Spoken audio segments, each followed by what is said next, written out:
咁啊傾下偈。係，我都有啲我想傾嘅主題嘅，一陣間就問下你。好啊。咁當然你都有你想講嘅嘢啦，因為你亦都啱啱真係新鮮熱辣，又有新歌，又做完一個演唱會，即係一個巡迴啦。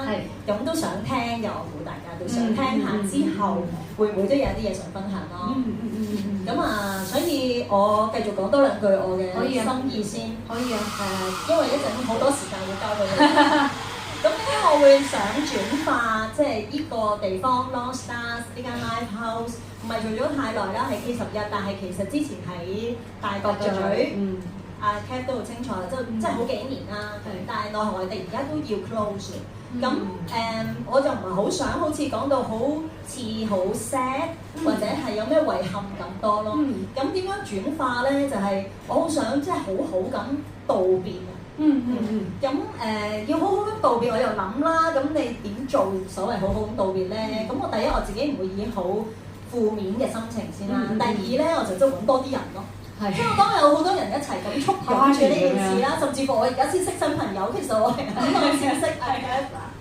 咁雖然我識咗你嘅 manager 好多年㗎嘛，咁我啱啱先識你啦。但我可以令到我有新嘅緣分啊，或者可以喺呢一度見到咁多人嚟做呢個 closure 啦。我個人就已經覺得自己係賺咗啦，同埋我係會形容為自肥計劃嘅，因為我冇乜試過咁樣坐喺度。即係喺個台嗰度好似有份表演咁樣啦，咁我就自肥一下啦，臨 close 前，同埋冇人可以拒絕我自肥啦咁咯，咁所以就我有呢個原因咯。咁所以咧，除咗一陣話可以都講下你自己心裏面完成咗一堆工作之後嘅心情咧，我係有嘢想問嘅。咁我先問咗我想問嘅。我啱啱認識你啦。但係我一問題咧，就係想問你對於完結啊，你即時有啲乜嘢係諗得到完結對你係邊一件事啦？但係延伸嘅就有咩睇法？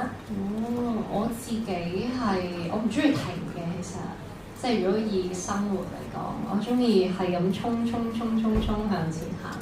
所以好多時候你講嘅完結，我即刻諗到就係一個 project 完咗啦。一個 show 完咗啦，做完一首歌啦，完咗一個 task 啦，咁之後會點咧？我會覺得佢係一個章節咯，我即刻就會放眼下一個章節，我可以點樣去行啦？我喺上一個章節，我學到啲乜嘢 take 到啲乜嘢，有啲乜嘢可以再做得好啲，跟住我就會慢慢再去準備下一個。真係好快嘅，我係好急啊！我個人。哇！你有一個唔係好急嘅樣嘅。係啊！即係我覺得你個轉正係咁樣嘅。啲人覺得我哇好 mellow 啊，好斯文啊，傻豬嚟嘅，俾我樣呃晒啊！真係勁粗。我覺得呢個境界先勁喎，即係個人好淡定咧，又好似冇乜流汗啦，但係啲嘢又慢慢聲咁樣啦，因為啲人又會覺得哎呀，即係溫柔地堅定啊嘛，即係我覺得你有呢種咯。係啊，咁所以你頭先令我感覺就係，其實你變咗而家即時諗起嘅完結，你冇帶住任何嘅悲傷。點都會有啲落寞嘅，即係覺得我完咗一樣嘢喎，即係好似 Lost Stars 要完啦，咁係覺得跟住就會即刻諗，我喺 Lost Stars 有啲乜嘢嘅回憶，咁確實好多嘅，即係我喺 Lost Stars 係之前大角咀店咧，我出道之前已經喺 Lost Stars 度唱過嘅。跟住到出咗道之後又唱啦，我好記得我有一轉好似就係唔知啱啱出道第一次，定係未出道前嘅最後一次，喺大角咀個 Lost Stars 度唱咧。我唱之前啦，去廁所喎，咁去廁所咧喺出面㗎嘛，跟住我去完廁所大搖大擺咁樣諗住上場啦，上完場之後落翻嚟啦。因為我留咗個電話喺廁所，跟住我就即刻衝翻出去，全世界唔知我發生咩事，但我衝翻去個廁所執翻個電話啦，執得翻嘅，好彩執得翻，即係大角咀啲市民都幾好，每個不十圍。冇錯，咁跟住去到呢度咧，即係 K11嘅場啦，就係我2年前前年嘅年底啦，我記得就係 Castaway before Castaway。咁上年我哋 Castaway 就大家陪我走咗好多唔同嘅城市啦，但係喺開展之前就係喺呢度咯。咁所以今次派對後派對，好似我哋完咗 Year Day Everywhere 之後再翻嚟，都係一個好圓滿嘅結束。其實我直頭覺得神奇添啊！係啊，因為咧我開頭即係心目中當然有一啲人啊，如果佢可以嚟呢度傾偈就好啦咁樣。但係係我又冇去到話我要 ask for 咯，即係同 Edith 講嘅時候。咁但係 Edith 好快覆我啦，首先係，咁然後都話啊，其實都啱喎，因為你咁有呢個咁嘅啱啱完成咗一個旅程，而開始都叫喺呢一度，哇！我就聽到毛管戙咯，毛管戙啊，係啊，有少少。咁加上原來嗰陣時你喺大角咀已經演出過，嗰陣時我都未加入咯。係啊，係你做過我前輩，我係前輩啊，係啊，你認識可能仲更加多，真係好。咁所以頭先即係我都有相同咯，我覺得一個完結其實一定係另外一個開始。咁我哋一陣先講開始，因為我有另外一樣嘢又想傾。係。咁我哋叫 Lost Stars。係。咁星星啦。係。咁對你嚟講咧，你會形容自己係一顆點樣嘅星星？係一顆點樣嘅星星啊？你望上去有好多粒差唔多聚埋一齊，我就係其中一粒咯。因為我成日覺得我係同普通人一樣嘅啫，只不過我嘅技能係喺寫歌、唱歌。咁但係翻到去現實生活，即係喺台上面，我咪係一個叫做主角咯。但係我落到台，其實同大家係一模一樣。即係我嘅生活，我都要煩咧。今日食乜嘢？lunch 食乜嘢咧？要買餸啦，要放狗啦，跟住你要煩又教做，又唔記得找卡數啦。即係嗰啲好鬼無聊嘅嘢，係成日都要煩嘅。咁其實就同大家一樣。咁但係我嘅專長就喺上面。呢個可能就係大家會覺得有少少唔同咯。所以其實你都係會好耐之前已經決定自己要做台上面一顆會發光嘅星。又唔係喎，我唔覺得我自己做唔到喎，其實，所以我係覺得神奇。我覺得 Lost Star 其實某程度上係對我嚟講嘅印象係香港版嘅女巫店啊，有少少，因為我之前就係我想唱歌啫，但係我唔知我可以唱幾多，同埋我唔知我可以唱幾耐。咁嗰陣我係返 office 嘅，即係畢咗業之後返咗幾年做 marketing 啦，超級搶啦份工。咁係搶到我有一段時間係冇掂音樂啦，即係你知彈吉他嘅人手指冇枕係一件幾恐怖嘅事啦。跟住我有一次再彈翻吉他，佢發現我手指好痛啊，因為我左邊嘅手指同右邊嘅手指頭一樣咁光滑，咁我知唉死啦大鑊啦！咁跟住到真係開始唱翻歌嘅時候，我就知道原來音樂對我嚟講好重要。咁我純粹係想唱歌啫，但係後尾就係我發現原來你好想做一樣嘢，而你係有 keep 住去做準備，即係例如我有練歌啦，我有 keep 住寫歌啦，我唔放過任何可以唱歌嘅機會啦，到真係有機會嚟嘅時候你就捉得住咯。所以我嘅出道就係喺台灣嘅女巫店。唔小心就俾同事發現咗，真係唔小心，真係唔小心，因為啲陪人去面試。咁唔係喎，嗰次係我諗住我係諗住放棄㗎啦，其實，因為我阿媽同阿爸都成日話，咁你成日都因為有 show 出咧，我就會自己貼錢去唱嘅，即係以前係試過唱酒吧，係做爛事嘅，即係如果我而家出嚟咁樣做咧，應該俾人係恥罵到要去鞭打死㗎。我係會有間酒吧叫我唱4個鐘，我收500蚊，我自己揾到個 musician， 我做，因為我想唱。咁我唔緊要嘅，即係你唔俾錢我記得係如果去海外啦，咁如果要唱歌啦，咁如果要收錢嘅話咧，係要出工作證嘅，咁就好煩啦。佢話唔緊要，我唔收錢，我自己過去唱。咁你自己keep 嗰啲錢就 OK 啦，咁樣即係我都會想唱，係唔好嘅。對唔住，我錯啦，大家唔可以學我嘅。咁又唔係嘅，即係如果我覺得我又調翻轉，如果呢一個聽翻，我覺得你自己有爭取咯。即係正如我頭先覺得，即係你真係好柔弱㗎，即係一直都覺得你我唔識你啊嘛，咁我覺得好柔弱啦，唔知係咪？但係咧，你頭先講嘅呢啲嘢咧，都好堅喎。我好硬頸啊！我嘅硬頸即係有勇敢喎，睇唔出㗎。係咯，有勇敢嘅部分喎咁啊。咁我頭先講緊聲啊嘛，咁我又講下 tag 翻下先。係 Lost Stars，咁其實就Lost Stars 係一套電影嘅歌啦，Begin Again。咁跟住我想講嘅就係 Lost Stars，其實喺我哋嘅定義咧，佢就唔係話迷失嘅一粒星星咯。佢係比較形容係喺音樂旅途上面，可能似一個 traveller， 一個旅人，然後去揾自己嘅位置。咁所以如果你都係一粒星嘅啦，你而家有冇嘢係你追尋緊，或者想自己係一個咩位置嘅一位勝唔勝一歌手？我嗰個我會形容佢係一個目標啦，成為嘅。但係我嗰個目標係好唔清晰嘅目標，即係應該係好模棱兩可講出嚟，大家會覺得嚇勁廢喎你呢個目標。但係確實係我每一日都追求緊嘅，就我想有進步，我想 keep 住我嗰把尺係擺喺我自己嘅身上，我想我嘅尋日。我嘅今日應該我今日可以叻過尋日少少，而我聽日嘅黃言係可以叻過今日嘅黃言少少，每一日都有輕微明顯地都唔使明顯啦，輕微嘅進步咁樣咯。但係講出嚟超級廢咯。咁即係其實係一粒咩位置嘅星星？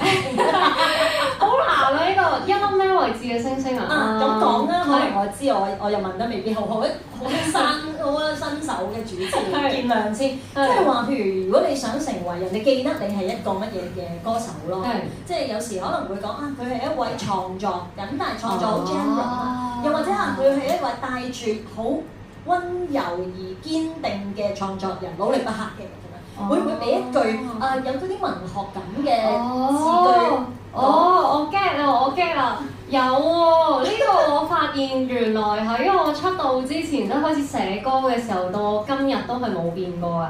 我希望做一個創作歌手啦，但係我希望我嘅作品係可以陪大家度過唔同情緒咯。即係開心嘅時候，你聽我嘅歌，你可以再開心啲。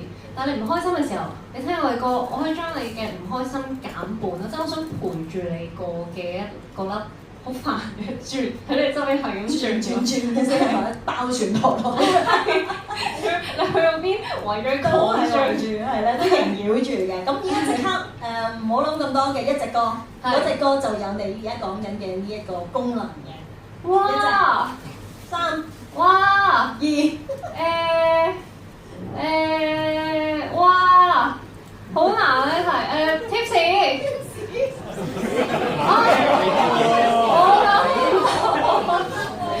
我覺得啊，難咗啲啊！好難啊呢題，老是常出，我諗唔到啊！呢題答唔到啊！好，我第一次答唔到題目啊！好唔好啊？好嘅，你好叻啊！係咪先？通常就係嗰啲咩盲拳啊，老師傅，咁即係講新歌。可以。我哋講新歌，可以。好。咁新歌你講少少先。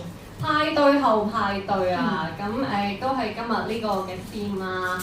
其實我發現我每一次去介紹呢首歌咧，我都係講到語無倫次，唔係好講到佢個 theme 嘅。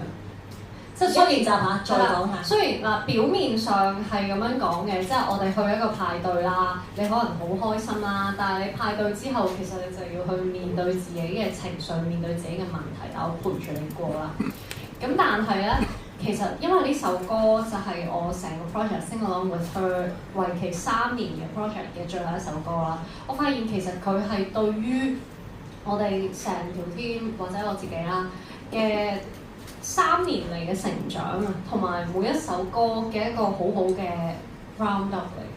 咁所以佢裡面承載住嘅嗰種情感係好難以3言2語去講，佢甚至係一個經歷啊！即係所以好多人又問我話你可唔可以喺裏面 call 一句歌詞？我 call 唔到啊，因為我發現佢係一個經歷啊，即係就係陪住大家過。咁而喺呢3年裏面，其實我就係正正走咗，即係 before Castaway，跟住 Castaway 去咗好多唔同嘅地方啦，帶咗好多嘅 fans 一齊去旅行啦。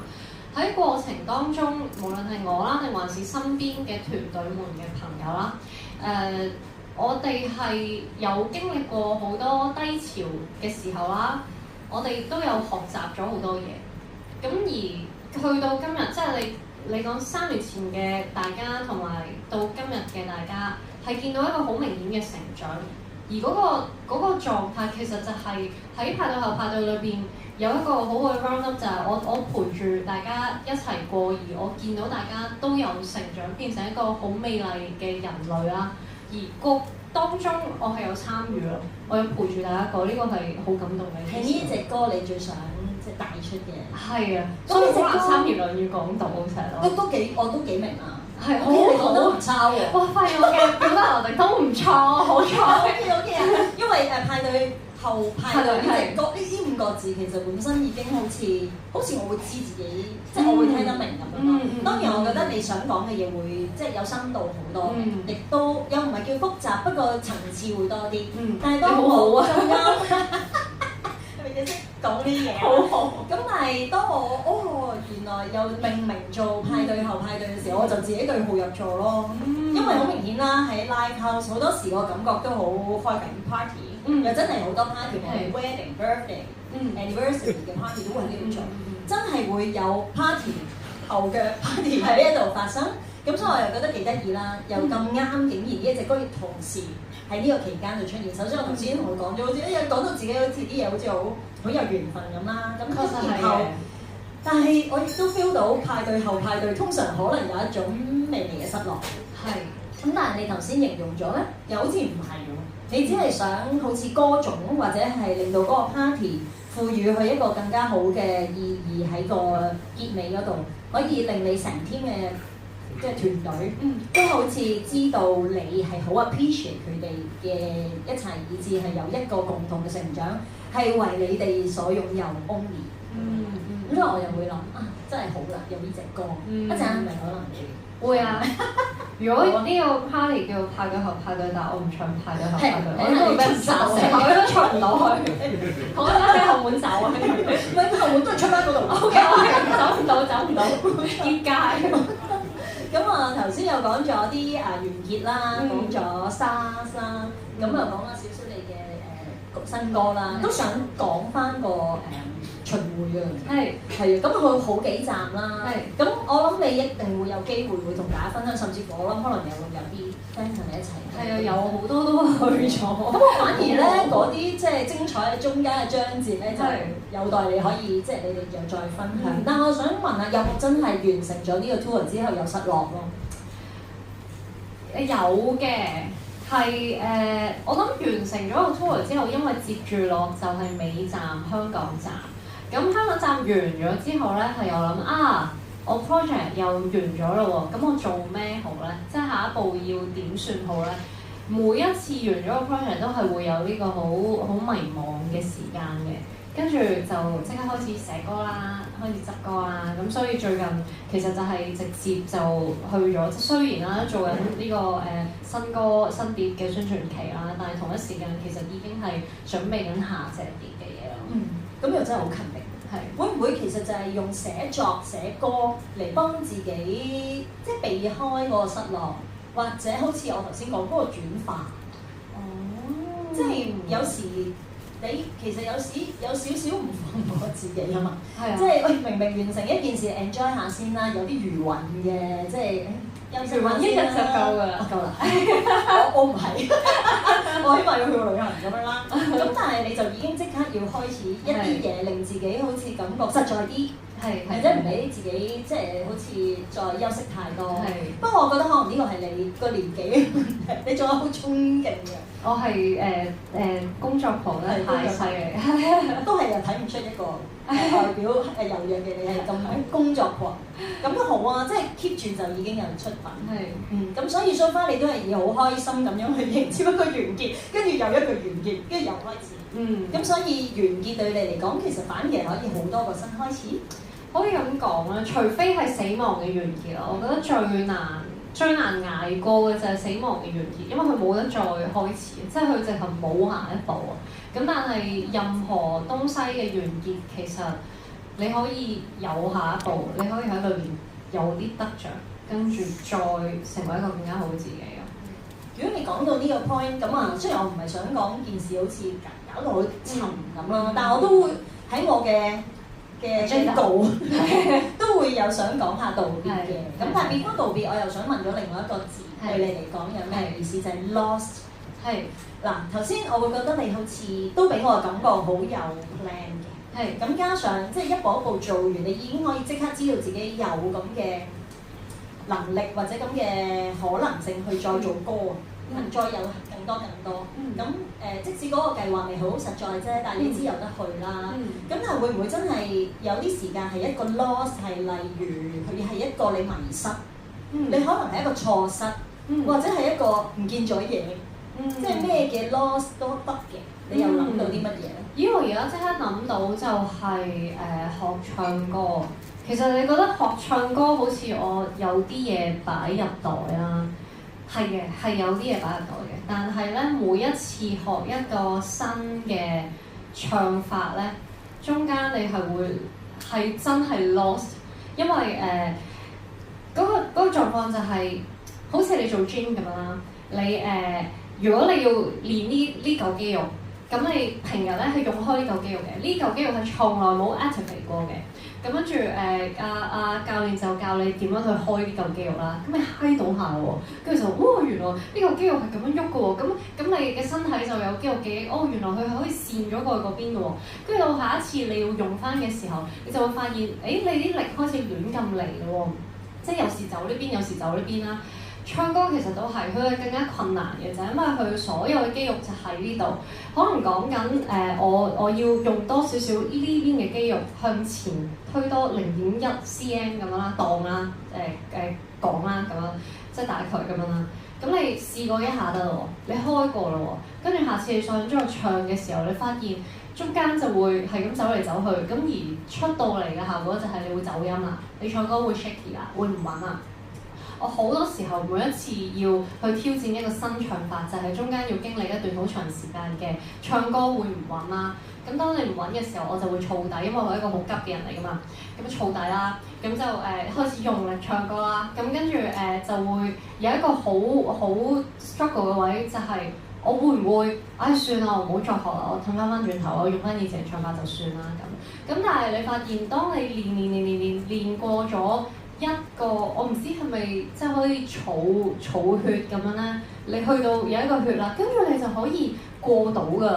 然後你就發現你可以自如地運用到嗰個嘅肌肉，運用到嗰個位嘅時候咧，你就獲得一個新嘅技能係啦。但係講緊中間可能係以月計啦，或者對上一次我係以半年嘅為一個單位咁樣去計啦，先至可以 manage 到嗰一種嘅唱法咯。所以其實你開頭以為係 lost 嘅啫喎，係啦，其實係 found 嚟嘅，係可能比之前更多喎得到。冇錯。咁所以呢個都係嗰啲道理咯，係嘛？即係真係千祈唔好覺得 lost 一定係負面咯。即係我會咁樣，其實件事咧，無論係我呢度要好似有一個完成任務。冇㗎啦，拜拜咁。但係佢冇話一定係差嘅事嚟嘅喎。咁我點樣令到佢變翻 neutral？我已經覺得真係幾叻㗎啦。即係令件事就係唔好覺得一定係差先咯。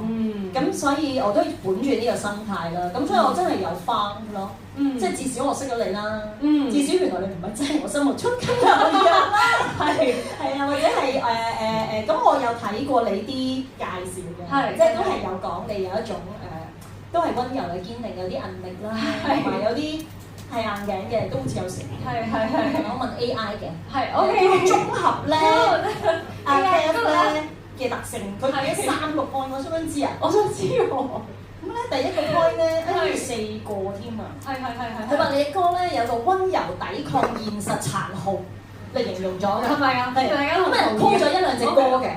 咁然後另外咧就話你會直面同埋接納內心嘅脆弱，都講咗幾隻歌嘅。而家好似玩心理測驗。係咯，第3咧就可能 expect 到啲嘅啫。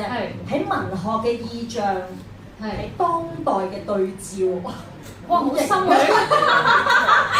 好似因為佢應該係攞咗你嗰啲用即係好多大文學嘅字去做你嘅歌嘅內容或者名咁啊對照咯。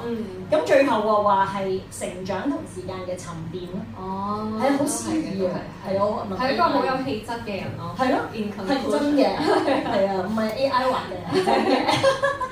咁啊，頭先就又講埋 lost 啦，咁啊真係都會想講下告別呢樣嘢。頭先你都少少提到，如果真係要同你講，你諗得起嘅一種告別啊、別離啊，其實唔一定係生離死別當然，即係亦都有好多嘅完成式啦。即係譬如我呢個地方完成，我都會形容為一種完成嘅道別咁樣。咁你又諗到一件咩事比較深刻，或者對於呢一刻嘅你係會有影響？我覺得喺呢幾年，即係可能真係出咗社會做嘢嘅時候咧，就發現有好多嘅道別係突然，即係慢慢就淡出嘅。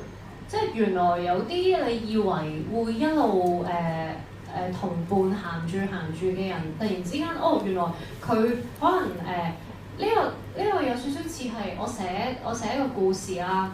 我個大綱咧已經係 mark 咗呢度到呢度呢幾年咧，你哋係會走埋一齊嘅。但係咧即係你哋會做到一啲嘢嘅。但係去到某一個位咧，你哋就會自動分開。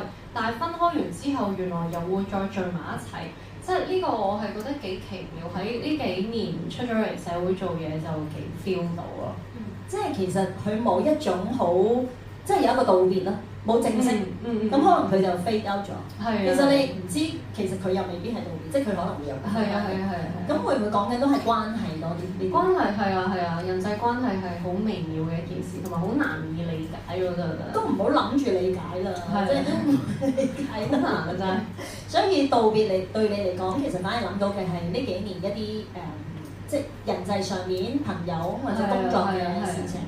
好啊，咁我諗起嘅道別就多啲按因真係一啲即係生離死別嘅諗法嘅。咁但係我就覺得呢樣嘢唔係點講啊？因為人咧出世咧就係倒數緊啊嘛。咁點解我要講呢個 point 咧？就因為我頭先咪同你講啦，我其實自己自肥要做呢一個即係少少嘅 whisper 嘅 talk 咧，係因為我自己都會想每一日都警惕自己咧，每一日都有可能係最尾嗰日咯。咁我每刻盡量都記住呢一樣嘢嘅時候，其實我係想自己每日活得盡力地好正咁樣。咁所以譬如今日我又覺得幾正啊，即係有好多唔識嘅人啦，又識咗新嘅朋友啦，有呢個聚會啦。咁所以我就諗咗一個咁樣嘅時刻提住自己嘅 project，係俾我自己嘅餘生咧都要提住自己。其實道別係唔係一件負面嘅事，只要你做得好，咁呢一件事咧就會可以帶俾你一個轉化。咁所以如果而家要你諗到你好想好好道別一樣嘢，你會諗到係乜嘢，同埋你又點樣去道別咧？我要好道別一樣嘢，又好難。我問得明唔明幾？你俾嗰個框架我。咁如果你真係要道別一個即係親人啦，咁但唔代表負面嗰啲嘢，即係你可能真係要同佢有一種好遠嘅距離咁樣。咁你會選擇點樣同佢咧？例如有可以係都係算啦，即係冇見就算。又或者之後噏地咁樣 send 翻個 text 俾佢，又或者會直接同佢講翻，其實我會掛住你，或者你有一啲未曾開口嘅説話。會唔會有呢啲嘅？你會點咧？我唔係啲會講啲咁感性嘢嘅人嚟嘅喎，我係極麻甩嘅喎。即係如果要走OK 啦，會翻嚟啊嘛，等你啦，再翻港啦咁啊，跟住再翻個得食飯啦，跟住或者去到例如去英國有啲 friend 咧喺英國揾你咯，即係我係啲人，我又唔係覺得好麻啦，呢啲好麻啦，你嘅人搞錯咗嘅，即係我覺得呢啲係即係你撇住啲，又或者你唔係好種嗰啲依嚟咁樣，好似即係一定要點樣，或者係要搞到件事好似好生離死別啊，好長咩？咁本身都應該有好多道別做過咯，嗬！即係身邊都有好多唔同嘅人，可能去咗第二度。係嘅。你去英國嗰陣時係咪都有遇到翻啲朋友？有啊！所以我發現嗰個距離上反而唔係一個好大嘅道別啊，即係可能你因為知道距離遠咗啦。你會更加用心地去維繫嗰個關係，你可能會多咗 message。咁其實講緊心嘅距離係再近咗，所以呢個係有趣。咁如果你都幾爽嘅話，咁如果你自己面對自己，要一個嚟即係自己有一種離開呢個宇宙啦，你知嘅。咁你有冇一啲嘢你覺得哇，我真係而家即刻要做，未做啊，要做。我去冰島睇極光咯，成日都想。好易啊呢個。係嘛？係嘅。但係我要擺低我隻狗，我唔想擺低我隻狗咁耐。哦。啲人話去睇極光，你要去成個月，我要揸車喎。佢哋講到話你去冰島你唔你睇翻個日子先，10月度左右咁咪 OK。我去5日嚇咁咁都見到1日，哦，即係其實又冇咁難嘅，我覺得，即係個月份上面咯。冇咁做啦，冇去啦冇咩特別嘅，又可以去邊度拍嘢，又可以去作，又可以影嘢，係咪幾好？係真好，即係你可以行啊，聽日就行咁。可能都係一種旅程，即係會有一啲想去嘅風景要睇到，極光都係其中一樣嘢。係嘅，好啊！但係你話有啲咩一定要即刻做？我冇食飯，同啲屋企人啊、朋友啊再食飯咯。即係因為我覺得，如果我真係要離開啊，我知道我會離開啦，咁我知道佢哋之後見我唔到啦，咁我就同佢哋食飯咯，好好傾偈啊，留翻個幾好嘅回憶咁樣咯。咁我都感覺到你個人又真係有一種又唔可以話係隨心，但係真係唔係嗰啲好別扭於，即係想去點啊，即係可能要寫翻張紙俾你啊，即係又要刻幾多個嗰啲，即係唔係好係，因為真係又唔係好似嘅外形，所以我真係重新認識你。係啊。好，咁我唔好。咁如果你都已經要面臨好多離開啦，係啊，咁你會多謝啲乜嘢咧？你自己都要走啦，你好多人你其實可能你寧願佢哋聽到你嘅道謝，而唔係話啊我唔捨得你，因為其實你真係會應該點都係真心地對好多人，你都會好想感謝，無論係人同事都可以嘅，或者寵物都得。講啲道謝。因為我發現同我隻寵物係講得最多黐纏嘅説話。可能因為我嗰隻狗係唔會理我，我同佢講：你真係好得意，我覺得今日靚仔好中意你啊！跟住咁樣，所以我嘅反白眼係喺佢身上學翻嚟。但係對身邊嘅人會有其實 anytime 都覺得好感謝啊！即係我覺得我嘅生活上啦，我嘅工作上啦，係有好多天使喺度幫我，身邊全部都係天使嚟嘅，即係我係一個幾煩嘅人，成日覺得，因為我講嘢真係太直接啦，即係睇唔出我講嘢嘅直接嘅程度係坦克車咁，所以係應該 anytime 都可以 hurt 到身邊嘅人，但係我不自知嘅，即係我可能係過咗之後，跟住見到人哋個樣係尷尬，跟住我就會諗啊，我係咪講錯嘢？就我之後先會去咗反省，咁所以身邊嘅無論係 fans 們啦，我嘅同事們啦，我屋企人啦，我嘅朋友啊，係包容咗我好多，即係我一個咁麻煩嘅人，佢哋都咁愛我，我覺得係一個好好嘅事情咯。有可能佢哋都係個天安排嚟服務你嘅。係啊，我都有服務佢哋㗎，我煮飯俾佢食㗎。即係有交換㗎嘛呢個。係啦，如果唔係都好難，即係 keep 到咁長。係，各樣都係嘅。咁所以道謝亦都講過啦。係。咁啊，多謝埋自己。啊，係好少多謝自己嘅。多謝自己。所以講完啊嘛。好少講完。好少嘅。我覺得應該因為即係應該要努力地去做咯，咁所以你冇死就已經好好啦，我覺得。真係講完㗎啦，講完㗎，講多少少。OK，你都已經完成咗，即係一個演出，即係一個 tour 啦，都叫第一次咁樣巡迴嗬。都係啊，去咁多地方。咁讚自己啊！好叻啊你！最叻嘅係乜嘢？最叻啊！我諗到啦，克服咗啲嘢嘅，確實係有進步嘅。即係而家對於 live 啦，同觀眾們嘅互動係有唔同嘅，同埋自己係 enjoy 個台多咗嘅。即係以前次次都係戰戰兢兢咁樣，好驚唱錯啦，好驚有出錯啦。咁就好似我啲同事成日話：人哋唔係睇你考試啊，你好似上考試咁樣，你咁緊張，人哋都戥你緊張，邊度 enjoy 啫咁樣。咁但係而家就好似懂得去 enjoy 咯，即係會冇咁介意出錯，因為嗰啲唔完美其實就係一個活生生嘅人應該有嘅東西咯。咁點解呢個會係嚟自你要走咗世界咁多地方，你先令到咧出錯唔係一個問題咧？我都唔知喎，因為可能有其他國家嘅人，你會覺得哇，佢哋應該思想會開放啲嘅。你話香港嗰啲人會介都唔係，都唔係我諗到啦，可能係因為去到某一啲場啲聲真係好衰啦，衰到係你連自己唱緊乜嘢都唔知道做緊啲乜嘢啦。跟住過咗即係試過嗰啲場之後，你發現咦原來我好 enjoy 地去唱，大家都會好 enjoy。咁而嗰樣嘢即係叫做所有音準要啱，拍子啱，就係好似 CD， 即係我其實係有一個好萌塞嘅位，就係當我 CD 係唱到咁樣嘅一個 version 啦，我 live 都想唱到一模一樣，我 live 一定會好過嘅 CD，我係有呢個好萌塞嘅要求嘅對自己。咁但係後尾就發現，唔係喎，原來情感即係喺睇 live 情感嘅connection 係比你唱得好唔好係更加大。係嗰個 live 嘅 energy 真係好唔同。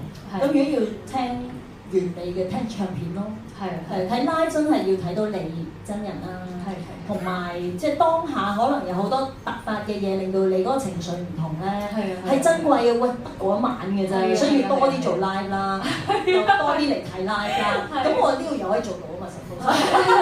即係可能我哋將來有機會又做到啦。咁一陣間我哋又可以又睇到你 live，行完世界嘅地方，唔同嘅地方翻嚟睇翻呢一個曾經都係叫開始啦嘅舞台又係點咧？咁一陣間就要交俾你。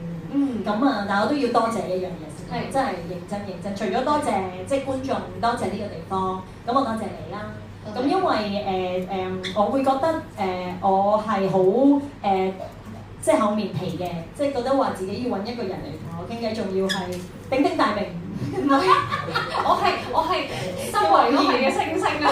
係啦，咁所以你能夠即係願意同我陪我一齊傾呢45分鐘，我覺得我呢一度嘅 closure 嚟得又再有意義，給多咗粒星。係啦，多謝你，多謝你。咁我哋事不宜遲啦，多謝你，咁多謝你哋嘅包容，俾咗機會我訪問黃子。但係我希望頭先都有一啲真情嘅流露，可能係喺今日先至會聽到嘅。咁大家都好好記住今晚咯。咁準備下先。好，多謝。好啊。咁喺呢個